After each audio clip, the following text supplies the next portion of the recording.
Get your food. Who? Get in the car? Who? Nay. Get your food. Get your food. If you say one more thing, I'm going to knock you out. Oh, my grandma, say one more thing, I'm going to knock you out. Oh, say one more thing, I'm going to knock you out. So, unless you've been living under a rock for the last, 4 or 5 days since the 18th, you have seen this video a few dozen times, and you've heard this story. So I don't want to go into the actual story on what happened, because we pretty much know what happened, right? Very senseless. We know that it was a senseless act of aggression towards a woman that led to the demise of an aggressor by way of the young lady's son who had a weapon. That pretty much explains the entire story, right? Not really, because there are so many things that took place in this incident. There's so many things that need to be blasted out. There's just culpability. It's just all in the midst of this. Yes, there's some blame to be put out there. There's a lot of stuff to blast out there about this incident. Because we got to think about this. We have the hot dog restaurant. We have a woman who has taken her son to this hot dog restaurant to get some dinner. And in the process of doing this, she gets into a heated argument with another customer in the line at the hot dog restaurant. And as this incident goes from verbal to extreme physical against Miss Carissa Hood, the woman, Jeremy Brown gets shot in the back twice, fatally shot. All this is happening in the line of a hot dog stand in Chicago. Violence, senseless violence. And that's why I don't want to just talk about what happened. I want to break this down. I want to review this entire incident because, again, there's some things that went wrong. First of all, we're taking our child to a hot dog restaurant that you need a gun to go get your food. Right? You got to protect yourself. Now, it is Chicago. I have grandparents in Chicago, had grandparents in Chicago, and Chicago's one of my favorite places, but it is not to play with, right? So I understand the weapon. But the mere fact that the son had to come into the restaurant, and here's another thing that we're going to get to on this review. He had to come rescue his mom from a violent, assaulting person with a restaurant full of men. Now, we're going to talk about this. So again, we're not going to get to the discussion of coulda, woulda, shoulda, or what actually happened. We're going to discuss some things about the incident in its entirety, the media, how Miss Carissa Hood and her son was betrayed in the media, and how, as Black people, we are constantly being villainized in every single incident. We're going to go over this on the Justice Blast Media.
And a disturbing case unfolds in court. A mother accused of ordering her son to commit murder in a West Pullman restaurant.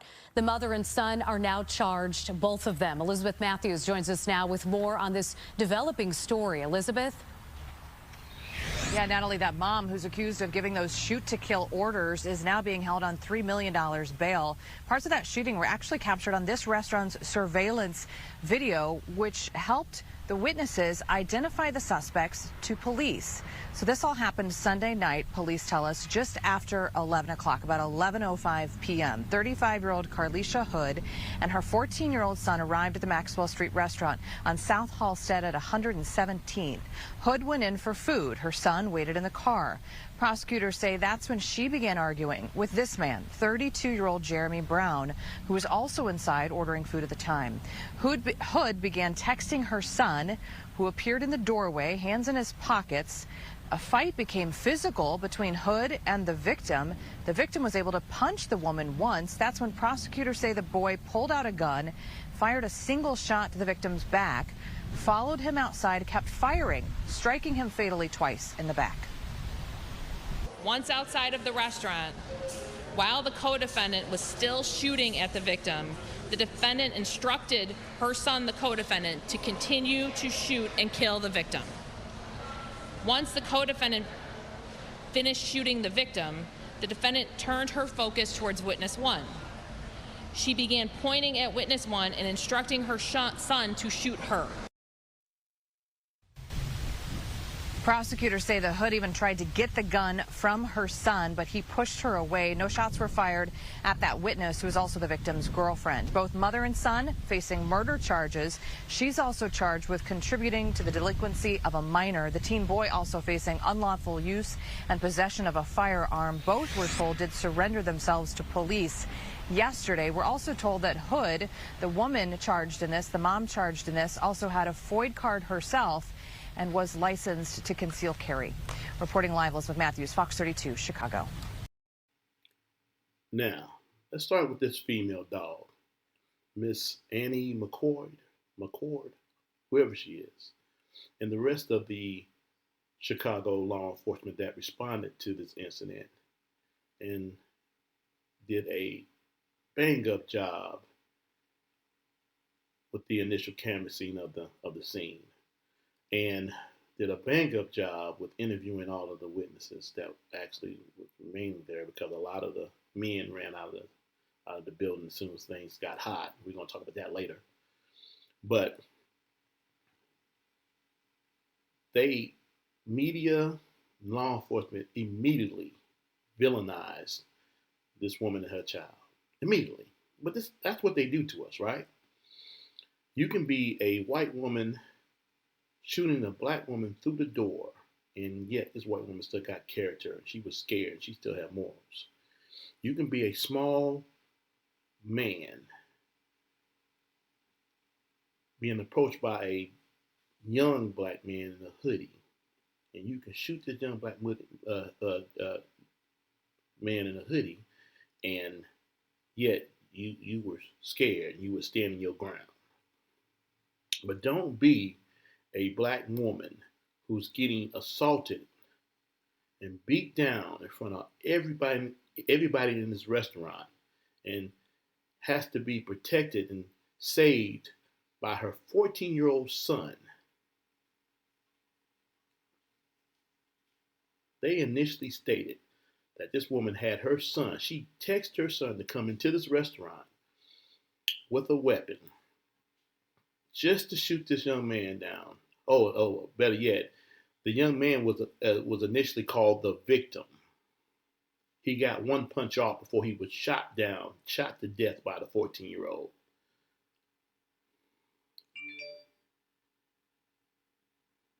That's how they do us, though, right? She texted her 14-year-old son to come shoot this black man down.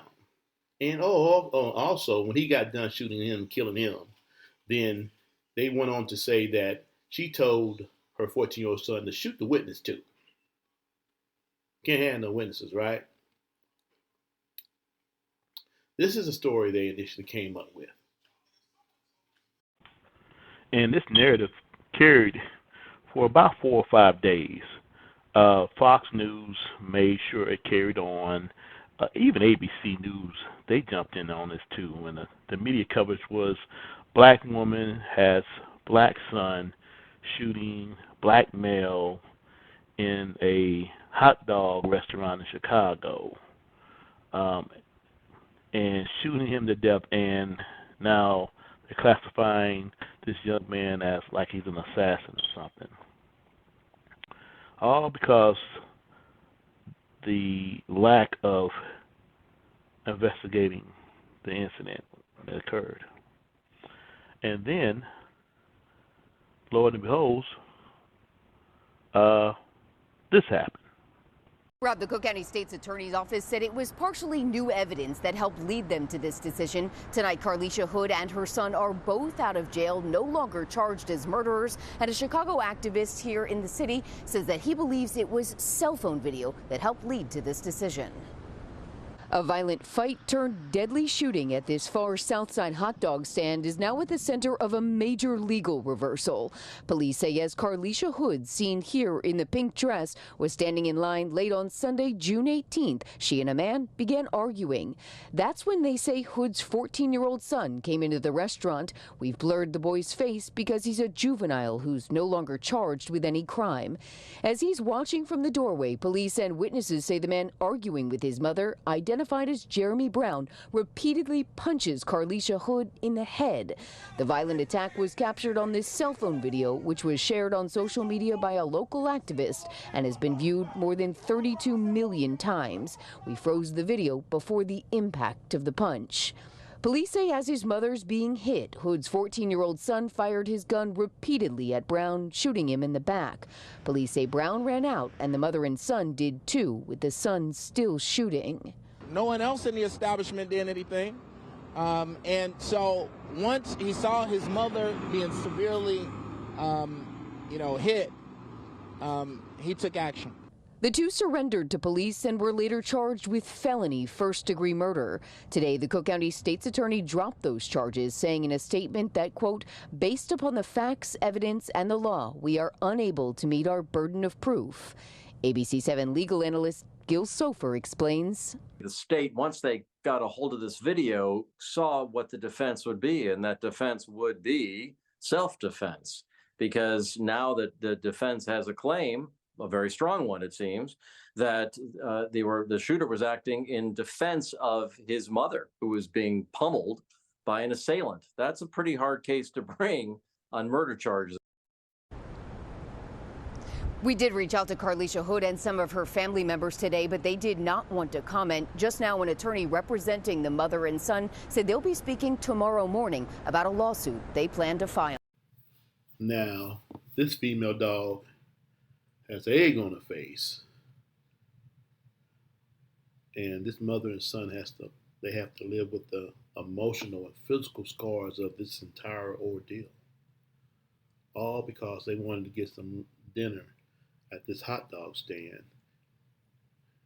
And the young man by the name of Jeremy Brown decided he wanted to assault somebody. No one wins in this incident. No one wins. You have a young man, a father, son, and regardless of his acts, and nobody is downplaying the fact that he aggravated assaulted a woman the way he did, he still was somebody's son, somebody's possibly father, brother. Now he's gone, all because his violent act. You have a son, straight A student, as was listed in the news interview by Brother Jamal Green,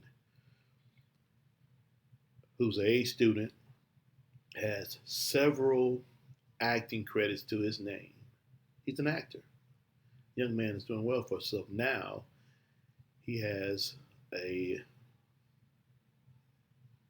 body. He has murdered someone. He has killed somebody.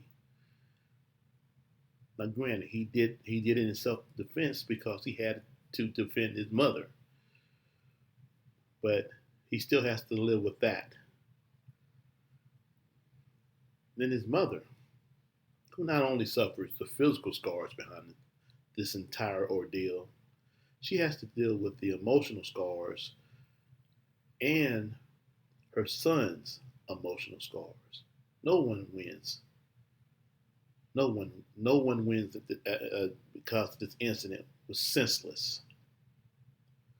Senseless. And it brings me to the second thing that I want to put on blast is that why didn't anybody jump in? Why didn't anybody say stop? There's a person with a camera phone videotaping a woman getting beaten, savagely getting beaten. There's men, black men, that are in the restaurant, in this hot dog stand, watching this go down. They're watching it go down. Even the people who serving hot dogs, everybody watching this whole thing go down. And nobody decided to say stop, which would have saved everybody a heartache on this incident. The reason being is that as a society, we have become desensitized to violence. We are so quick to pull out camera phones and watch violence go down. We just watch it. And then it also brings me to the fact that, again, I'm pointing out that there were black men watching a black woman get beat. Coward acts. Cowards. Nobody said stop. Nobody tried to say stop. She had to have her son. She didn't have her son. Her son was there. Her son had to come to her defense. 14-year-old son. There's a grown-ass man running out of the restaurant who was standing right next to her. He could have easily said, stop, don't hit this woman no more. Or just stop. We're just getting hot dogs. Nobody said stop. See, it comes to another thing that I want to put on blast, is that for some odd reason, us as black men, I'm not going to say us as black men, because I know I'm not one of these cowards, but black men have a group of black men, I'm going to put it that way. They don't protect women. They don't protect the black women. We, as black men, have forgot how to protect our black women. There's no way in hell that should have went down. No way in hell. No way in hell that should have went down.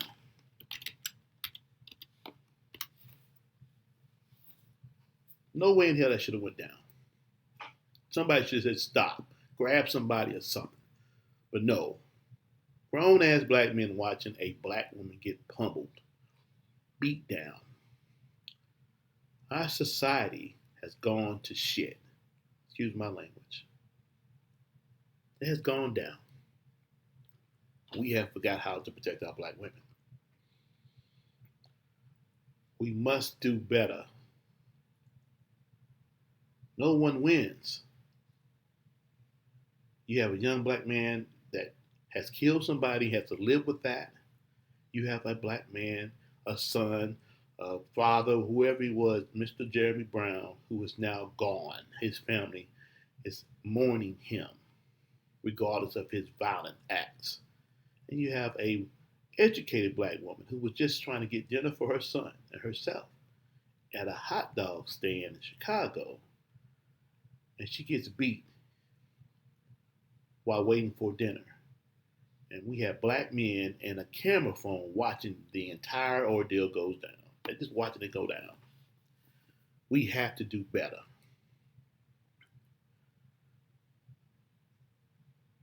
I need for everybody to remember we have to be there for one another.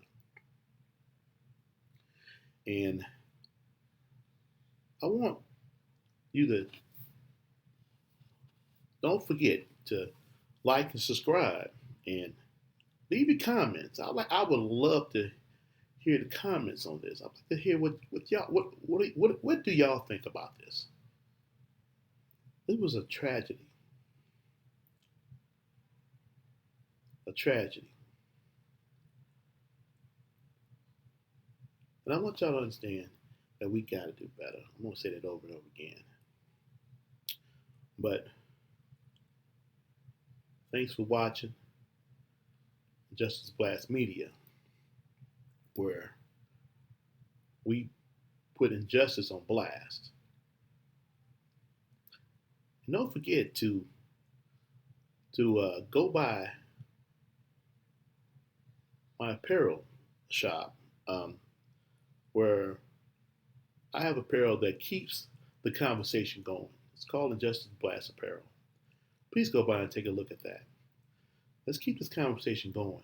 And again, thank you for tuning in to Injustice Blast Media.